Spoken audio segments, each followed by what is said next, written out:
So I briefly wanted to take you through the two composition types of the week. The first one I'll talk about is pattern and symmetry.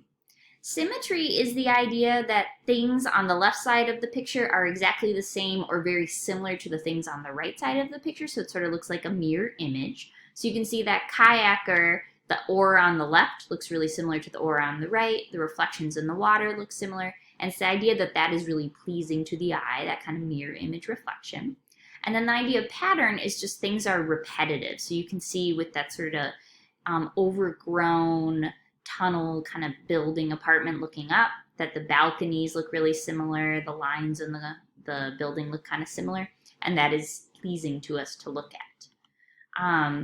So again, symmetry is that idea of things are a mirror image or the same on both sides, and pattern is that idea of utilizing repeating elements. It could be colors, it could be shapes. In nature, you'll find pattern quite a bit if you get close to things. So here's some nature examples. You can see the leaf has very similar kind of curved shapes if you get really close. The chameleon's tail has that curve symmetry, asymmetry, and repetitive patterning of color. The moth wing is same on the left as on the right. So this is a really fun one when you get very close to things. Otherwise, geometric buildings will oftentimes offer pattern and symmetry that repeats. Background can be kind of a confusing one. When we're talking about this, we're actually talking about making the background not as important or very, very simple in order to draw your focus to the subject. So you can see in this kind of wedding scene, the background is just a building, but it's very, very simple to draw your eye to the two subjects. And the woman playing the violin, the background is very dark and she's the only thing that's lit. So again, bringing your focus to her and making the background not as important.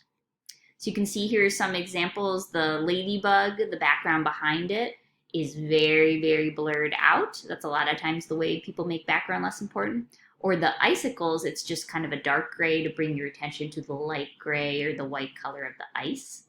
So again, thinking about making the background not as important. You can use color to make the subject pop. This is a very famous picture taken by a National Geographic photographer, and the green background actually makes the fact that her eyes are green really, really pop, and the reddish rust color of her head wrap is again popping against the green. So a lot of times you can be pretty smart with how you do backgrounds.